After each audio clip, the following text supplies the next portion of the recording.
ये वीडियो बड़ी दुखी और तल्ख़ है आज की, और मुझे पूरी उम्मीद है कि इस वीडियो को डिलीट कर दिया जाएगा। फ़लस्तीन के ऊपर रोना छोड़ दीजिए, कोई ज़रूरत नहीं है रोने की। फ़लस्तीन के ऊपर, फ़लस्तीन के ऊपर मातम करने की भी कोई ज़रूरत नहीं है। अगर रोना है तो अपने आप पर रोइए, मातम करना है तो अपने आप के ऊपर कीजिए, क्योंकि भैया आपके रोने से ना किसी के ऊपर कोई फ़र्क पड़ना नहीं है दुनिया में। रोते ही चले आ रहे हैं ना 75 साल से, तो अगले 75 साल तक और रोते रहिए, कोई फ़र्क नहीं पड़ेगा। कि दुनिया बार बार मुसलमानों को मार रही है। पहले 100-150 साल में मारती थी, अब हर 20-25 साल में मारना शुरू कर दिया। अब तो हर 5 साल में कहीं ना कहीं मुसलमान पिट रहा है, और हम सिवाय रोने के और सिवाय बद्दुआएं देने के और सिवाय दुआएं मांगने के और कुछ नहीं कर पा रहे, और कुछ नहीं करते, और कुछ नहीं कर सकते। बोस्निया की वार हुई, हज़ारों लाखों लोग उजड़ गए, मारे गए 1992 के अंदर। फिर 2017 के अंदर बर्मा ने रोहिंग्या के अंदर लोगों को मार दिया, 24,000 लोगों को कत्ल कर दिया। मेरे घर में यहाँ पे जो हैंडी मैन है अमेरिका के अंदर, उसके बाप को उसके सामने ज़िबा कर दिया था। वो 10 साल का बच्चा था, और उसको बाद में पनाह भी थी तो अमेरिका ने दी, जिसको हम सुबह शाम गालियाँ देते रहते हैं। हमारे मुल्कों ने, किसी ने उस गरीब को पनाह भी नहीं दी। और अब ये मसला चला हुआ है फ़लस्तीन का। रब सब कुछ याद रखता है, तारीख़ सब कुछ याद रखती है। हम लोगों ने पढ़ना छोड़ दिया।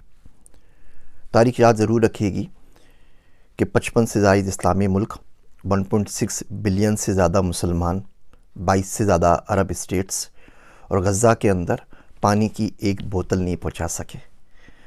जब तक बड़े साहब परमिशन ना दें तब तक इजिप्ट अपनी बॉर्डर भी नहीं खोलता एड्स के लिए। बंदे वहाँ से निकल रहे थे, मारे जा रहे थे, उन्होंने अपनी बॉर्डर्स बंद कर दी कि जी हमारे पास नहीं आए, वहीं जाके मरें, जो कुछ करना है, यहाँ पे आने की ज़रूरत नहीं है। सिवाय बातों के, सिवाय लफ्फ़ाज़ी के हमें क्या मिला? लीबिया से क्या मिला? जॉर्डन से क्या मिला? कतर से क्या मिला? सऊदी अरब से क्या मिला? किसी से कुछ नहीं मिला। बोलने की हिम्मत नहीं है हम लोगों के अंदर। अब CNN के ऊपर चले जाइए, जितने इनके एक्स आर्मी चीफ़ हैं, जितने इनके डिफेंस एनालिस्ट हैं, सबके सब अपनी कहानियाँ गढ़ रहे हैं कि वार यूँ करनी चाहिए, ग्राउंड इन्वेजन ऐसे करना चाहिए, यूँ करेंगे तो इसराइल को नुकसान हो जाएगा, यूँ करेंगे तो फ़ायदा हो जाएगा। सबके सब आके अपने तबसरे कर रहे हैं। पाकिस्तान में आप बताइए ना, किसका आपने बयान सुना है? कोई एक्स चीफ़ हो जिनका आपने बयान सुना हो, कोई एक्स प्राइम मिनिस्टर हो जिनका बयान सुना हो, कोई एक्स प्रेसिडेंट हो जिनका बयान सुना हो, कोई डिफेंस एनालिस्ट हो जिनका बयान सुना हो? ये सारे के सारे कहाँ चले गए? इस्लामिक फ़ोर्स बनाई थी ना पूरी की पूरी, जिसको हम लोग चेयर कर रहे थे, वो किधर गए इस्लामिक फ़ोर्स? उनका कोई बयान सुना है आपने आज तक? सिवाय छोटी सी लफ्ज़ी के, एक दो घिसे पिटे बयानात के, हम कुछ नहीं कर पाते। और सामने वाले झूठ पे झूठ बांधे चले जा रहे हैं। मैं आपको कुछ स्टेट से, तो हम लोग डेटा साइंटिस्ट हैं, हमारा काम ही डेटा का काम होता है। पाकिस्तान में तो वो भी नहीं कर सके, बाहर आके कम से कम वो काम करने की इजाज़त है।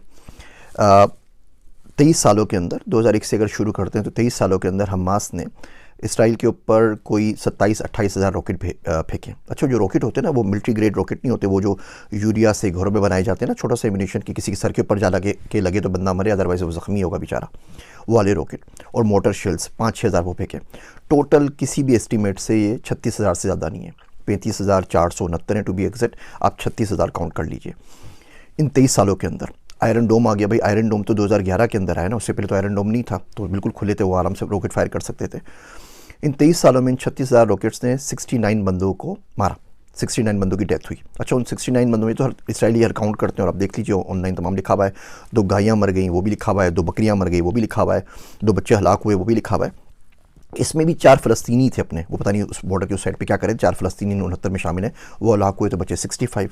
इसके अंदर जो बंदे 65 मरे, उसमें भी 5-6 मुसलमान थे, उनको भी निकाल दीजिए। तो एक्चुअल जो नुकसान हुआ 59-58 बंदों का हुआ। वो लोग वहाँ पर हलाक हो गए। अच्छा, इसका अगर आप एवरेज निकालें तो इसका मतलब ये हुआ 521 रॉकेट जब फायर होते हैं तो एक बंदा मरता है। 69 बंदे मरे, 36,000 रॉकेट फायर हुए हैं, तो 521 रॉकेट फायर होंगे तो एक बंदा मरेगा। अच्छा, ये तो 23 साल की हिस्ट्री चल रही है। उसके बाद क्या हुआ अचानक कि वो बोलते हैं कि जी हमास का एक रॉकेट फायर हुआ और गलती से घूम फिर के वो वापस आके अपने हॉस्पिटल पे गिर गया, हॉस्पिटल की पूरी बिल्डिंग तबाह हो गई और उसमें 500 बंदे एक साथ मर गए। तो ये कैसे हो सकता है कि 521 रॉकेट मिलकर एक बंदा मार रहे थे पिछले 23 सालों के अंदर, और एक रात अचानक एक रॉकेट फायर हुआ और इतना ज़बरदस्त रॉकेट बन गया, वो घर के यूरिया से बना हुआ, कि वो अपनी हॉस्पिटल पे लग गया और उसने 500 लोग मार दिए, और हॉस्पिटल की पूरी बिल्डिंग जो है वो तबाह बर्बाद हो गई। और हम लोग ये एजेंडा बाय कर रहे हैं। आप CNN पे जाएँ, हर जगह जहाँ बोलते हैं जी बिल्कुल ही इन्होंने अपने बंदों को खुद ही मारा है, ये खुद ही कत्ल हुए हैं और कातिल अपने खुद ही हैं, और हम ये बात मानने को तैयार हैं, क्योंकि हम इसके अलावा कुछ कर नहीं सकते। और ये बर्बरियत जो है ये चली जा रही है, चली जा रही है, और हम सिवाय बद्दुआएं मांगने कुछ नहीं कर रहे। दो तरह के पाकिस्तान में लोग हो गए। एक वो लोग हैं जो झोलियाँ भर भर के बद्दुआएं दे रहे हैं। वो शायर कहता है कि कब अश्क बहाने से कटी है शब हिजरा, कब अश्क बहाने से कटी है शब हिजरा, कब कोई बला सिर्फ दुआओं से टली है। ये दुआएं हमने तो मांगी थी अफ़गानिस्तान के लिए भी, फिर क्या हुआ, इराक़ के लिए भी मांगी थी, पाकिस्तान के लिए भी मांगी थी, सबके लिए मांगी थी, फिर क्या हुआ।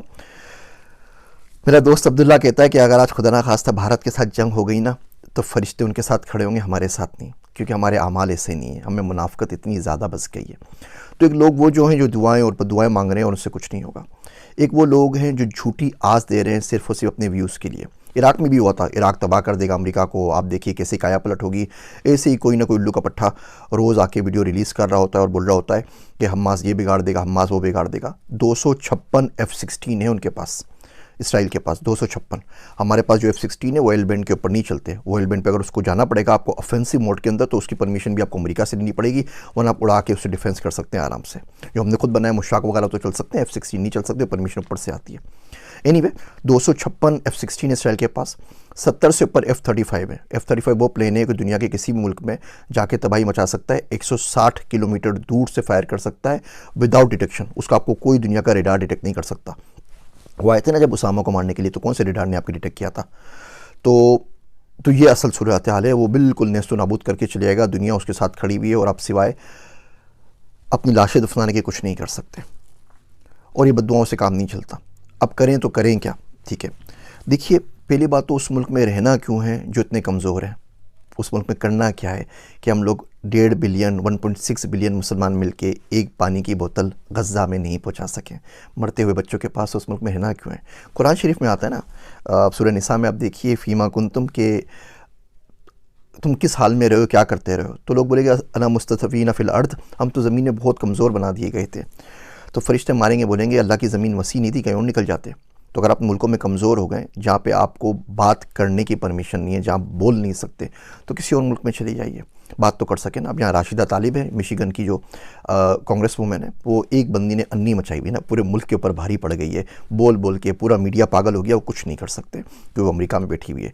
यही राशिदा तालिब अगर पाकिस्तान में होती ना, तो आफिया सिद्दीकी की तरह आपके अपने बंदे उसको भर के गाड़ी में लोड करके भेज देते कि भाई इसको भी ले जाए, और बाद में फिर मातम करते रहते कि हमारी बच्ची ले गए, हमारी बच्ची ले गए, हमारी बेटी ले गए, हमारी बहू ले गए, हमारी पाकिस्तान की दुख्तर ले गए। सारी बकवास कर रहे हो तो खुद दे देते हैं। लाल मस्जिद का वाक़या हुआ था ना, तो हम में से कितने बाहर निकले थे। वो तो अपनी घर के अंदर मस्जिद थी ना इस्लामाबाद के अंदर, वहाँ भी गोलियों की बरसात हो गई थी। और ऐसे वाक़यात होते रहते हैं, कभी कोई वाक़या होता है, कभी कोई वाक़या होता है, कभी कोई वाक़या होता है। सारे वाक़यात हमारे पास होते रहते हैं और उसकी सुनगन कुछ नहीं होती। तो इस मुल्क से बाहर निकलें। मर्द का हथियार पैसा है, मर्द का जो जेवर होता है वो हथियार होता है, और आज का जो हथियार है वो पैसा है, पैसे से बड़ा नहीं है। तो किसी ऐसे मुल्क में चलिए या कुछ पैसा कमा सकें ना, ताकि किसी की गरीब की डोनेशन कर सकें, किसी की मदद कर सकें, कुछ ना कुछ तो उसके लिए कर सकें। आपके पास पाकिस्तान में फ़लस्तीन के एम्बेसडर मौजूद हैं, जिस मुल्क में वहाँ पे रहते होते हैं, उनसे आगे पूछ लीजिए हाउ वी कैन हेल्प। कोई फ़लस्तीन का बंदा होगा, कोई रेस्टोरेंट होगा, आप पूछ लीजिए मेट भेजना तो मैं किस तरह एड कर सकता हूँ। पढ़ना शुरू करें, देखना शुरू करें, सुनना शुरू करें, क्योंकि ये जो लोग आज चुप सादे बैठे हुए हैं, कल यही आपके पास आएंगे, मैं क्या लफ्ज़ यूज़ करूँ इन लोगों के लिए, और आके आपसे वोट की भीख मांगेंगे इस्लाम के नाम के ऊपर। कौन सा इस्लाम है भैया, और कहाँ का इस्लाम है। पैसा एक दीन बचा है, IMF खुदा है दुनिया का, हम उसको फॉलो कर रहे होते हैं। ये मुनाफिकत की बातें बिल्कुल भी नहीं करनी चाहिए। मुल्क से बाहर आइए, पढ़िए, पढ़ने से रिस्क कमाइए, पैसा हासिल कीजिए, रिसोर्सेज हासिल कीजिए। ये राशिद तालिब एक है ना, अगर ये 100 होती ना अमेरिका के अंदर, तो आज ये सूरत हाल नहीं होती। हम अपने बच्चों को क्यों नहीं भेजते हुकूमतों के अंदर, हम अपने बच्चों को इलेक्शन क्यों नहीं लड़ाते उन पावरफुल मुल्कों के अंदर जिनकी कहने से कुछ हो जाता है।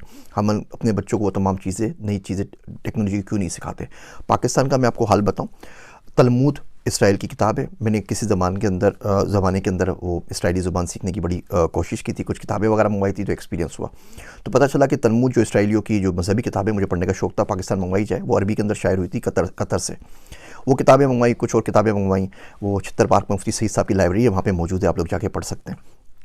तो जब वहाँ पर इस्लामाबाद एयरपोर्ट के ऊपर आई तो उन्होंने कस्टम वालों ने रोक ली। तो उन्होंने कहा ये कौन सी किताबें मंगवा रहे हैं आप, ये तो इसराइल की किताबें हैं, ये तो फ़लाँ किताब है, ये तो फ़लाँ किताब है।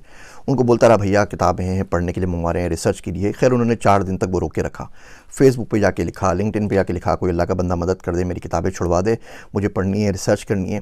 अलगर्ज़ वहाँ पे गया, 7,69,000 रुपये उनकी फ़ीस भरी, चालान भरी, पता नहीं कौन कौन सी फ़ीस थी, रिश्वत थी, ये भी नहीं पूछा। वो किताबें छुड़वा के लेकर आया और छत्तर पार्क में मुफ्ती सईद साहब की लाइब्रेरी में रखवा दी कि कोई बंदा अगर पढ़ना चाहे तो पढ़ लीजिए। इसी तरीके से एक दफ़े किताब मंगवाई, उसमें इसराइल का नक्शा था, तो हमारे कस्टम हुकाम ने उसको रोक लिया। बोला नहीं नहीं ये किताब तो नहीं, आप किस चक्करों में लगे हुए। मैं कहा यार भैया पढ़ रहा हूँ, मुल्क के बारे में जानना चाहता हूँ, जा तो सकता नहीं पाकिस्तानी पासपोर्ट के ऊपर, कम से कम समझने तो दो, पढ़ने भी दो। वो परमिशन नहीं मिली। इवन इंडिया से कुछ किताबें मंगवाई, वो आज तक नहीं मिल सकी, कस्टम्स ने रोक ली। यहाँ अमेरिका में मिल जाती। ये देखिए ये नक्शा लगा हुआ है इंडिया का, ये पुराना नक्शा लगा हुआ है। मैं जा रहा था कि किस तरीके से इंडिया को पढ़ूँ, इंडिया का मुझे बड़ा शौक़ है और बड़ी ख्वाहिश है जाके विज़िट भी करूँ। वहाँ से इन्विटेशंस भी आए हुए हैं टॉक के लिए और बातचीत करने के लिए। उनके बोर्ड ने रब्ता भी किया था कि आप हमारे बच्चों के लिए 5वीं क्लास की बुक लिख दीजिए। मैं कहा भैया लिख तो दूंगा AI के ऊपर बुक, लेकिन उसके बाद पाकिस्तान नहीं जा सकूँगा, मार डालेंगे, तो बहुत बहुत माजरत। तो ये नक्शा पाकिस्तान नहीं आ सका। बहुत कोशिश की, बहुत ट्राई की कि आ जाए। कस्टम ने बोला कि आप किन चक्करों में लगे हुए भैया, पागल हैं क्या, उठाए जाएंगे, क्या कर रहे हैं। तो हम लोगों ने पढ़ना नहीं है। इसराइल 5.6% अपने बजट का, GDP का रिसर्च पे खर्च करता है, दुनिया में सबसे ज़्यादा खर्च करता है। हम पाकिस्तान में 0.01% भी खर्च नहीं करते। कोई कदर हमारी है नहीं वहाँ पर। तो जिस मुल्क में आप रिसर्च नहीं कर सकें, जिस मुल्क में आप बोल नहीं सकें, कुछ कर नहीं सकें, उसमें करना क्या है। इन वीडियोस के बाद फेसबुक भाई साहब ने मेरे बैन कर दिया है, पेज डिलीशन के लिए मार्क कर दिया है। वो कह रहे हैं 30 दिन में डिलीट कर देंगे, आपने हमारी पॉलिसी को वायलेट किया है। उन्होंने 8 अकाउंट भी बंद कर दिया है, तो उसकी वजह से हमारा गुफ्तगू भी सफ़र कर रहा है। अब बाकी चीज़ें भी जो 8 थे वो भी सफ़र कर रहे हैं। लिंक्डइन ने भी वार्निंग दे दी है। यूट्यूब भी पता नहीं कितने दिन बर्दाश्त करता है, उसके बाद ये भी बंद कर देगा। तो आप इसको शेयर करना चाहें तो मुझे कोई एतराज़ नहीं है, मैं आपको कॉपीराइट स्ट्राइक नहीं दूंगा। लेकिन भैया ये अलमिया है। अब आप बताइए इसमें आपके और मेरे रोने से क्या हो जाएगा। हाँ, रो के दुआ मांगे, उससे इंशाल्लाह ताला अल्लाह हो सकता है कोई सबील करे और आपके दिल में डाल दे कि इंसान का बच्चा कैसे बनना है और दुनिया के अंदर पावर कैसे हासिल करनी है, दुनिया के अंदर रिसोर्सेज कैसे हासिल करनी है। वो पर्सनल फाइनेंस पे आपको मैं किस्तें बनाऊंगा तो आपको दिखाऊंगा कि आप गुर्बत को तोड़ के मिलियनेयर कम से कम बनने की कोशिश कैसे कर सकते हैं। वादा तो नहीं, लेकिन कोशिश कैसे कर सकते हैं। भैया पढ़ना शुरू करें, लोगों को देखना शुरू करें, कौन क्या बोल रहा है और क्या नहीं बोल रहा, और इसको याद रखिए। ये जितने भी आपके पास आ रही ना वीडियोस फ़लस्तीन की, व्हाट्सएप पे आती हैं, फेसबुक पे आती हैं, लिंक पे, इसको ज़्यादा से ज़्यादा शेयर करें ताकि आपकी मेमोरी में कुछ अरसे तक तो बाकी रहे ना कि हम लोगों के साथ क्या और कब हुआ था। और ये बात याद रखिएगा कि 55 इस्लामिक मुल्क, 1.6 बिलियन मुसलमान गज़ा के अंदर मरते हुए बच्चों के लिए पानी की एक बोतल नहीं भेज सके। मेरे वास्ते दुआ कीजिएगा। मैं हूँ आप सबका ज़ीशान उस्मानी।